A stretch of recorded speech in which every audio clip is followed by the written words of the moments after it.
Next one, if the DC's element of two lines are satisfying the relation L plus M plus N is equal to 0, comma LM is equal to 0, then the angle between the two lines, two straight lines సంబంధించినటువంటి DC's యొక్క relation ఈ విధంగా ఇచ్చారు. L plus M plus N is equal to 0 and second one LM is equal to 0.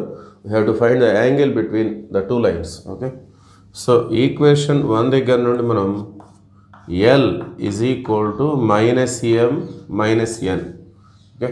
L value find out చేసి equation 2లో substitute చేద్దాం. So L అంటే minus M minus N, L into M is equal to 0. Okay. So ఈ minus అనేది common తీసినట్లయితే minus of M plus N into M is equal to 0. Minus అనేది జీరోలోకి వెళ్ళిపోతుంది. So that implies M plus N is equal to 0 ఒకటి, M is equal to 0 ఒకటి. ఈ రెండు ఇంటూగా ఉండి 0 వస్తే ఇది 0 కావచ్చు, ఇది 0 కావచ్చు. సో ఇది 0 అయితే therefore M is equal to minus N, ఇక్కడ M 0. Okay. So M value వచ్చేసింది in terms of N. Next మనం L ఫైండ్ అవుట్ చేసుకోవాలి. Let us see that. Therefore L is equal to minus M minus N. So ఈ M వాల్యూని అక్కడ మనం substitute చేద్దాం. Minus M అంటే minus N minus N.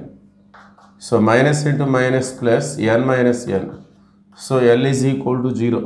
Okay. Second case L is equal to minus M minus N minus M means 0 we get. ఈ కేసులో M value 0 వచ్చేసింది. Minus N, therefore L is equal to 0 తీసేస్తే minus N. Okay. therefore two కేసెస్లో మనం ratio therefore L is to M is to N మనం calculate చేసినట్లయితే L అనేది 0 అంటే 0 ఇంటూ N రాసుకోవచ్చు. M అంటే మైనస్ N. ఓకే. M అంటే మైనస్ N, N అంటే N. ఓకే. అన్నిటినీ మనం Nలలో ఎక్స్ప్రెస్ చేస్తున్నాం మనం. సో రేషియోలో సేమ్ ఉన్న దాన్ని క్యాన్సిల్ చేసుకుంటే 0 minus 1 is to 1. Okay. So ఇక్కడ వచ్చేసి L is to M is to N. L means minus N, M means 0 means 0 into N. N is N only. Okay. N అంటే N, అన్నిటినీ Nలలో express చేస్తున్నాం. So రేషియోలో same ఉన్నది cancel చేసుకుంటే the remaining is minus 1 is to 0 is to 1. Okay. So ఇక్కడ R value అంటే ఇవన్నీ కూడా స్క్వేర్ చేసి యాడ్ చేసుకోవాలి. Minus 1 whole square plus 0 square plus 1 square. So total it is √2. So ఇక్కడ DC's వచ్చేసి DC's కావాలంటే సో ఈ వాల్యూస్ని ఈ R తోటి డివైడ్ చేసుకోవాలి. The DC's are minus 1/√2, 0, 1/√2 here and here the DC's are. So ఇక్కడ కూడా R వాల్యూ వచ్చేసి ఇవన్నీ కూడా స్క్వేర్ చేసి యాడ్ చేసుకుంటే R వాల్యూ వస్తుంది. 0 square plus minus 1 whole square plus 1 square. So ఈ రెండు స్క్వేర్ చేసి యాడ్ చేస్తే √2. therefore DC's 0/√2 means 0, minus 1/√2,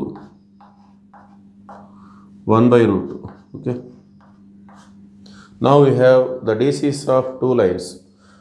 So cos theta formula వచ్చేసి modulus of L1 L2 plus M1 M2 plus N1 N2. Okay.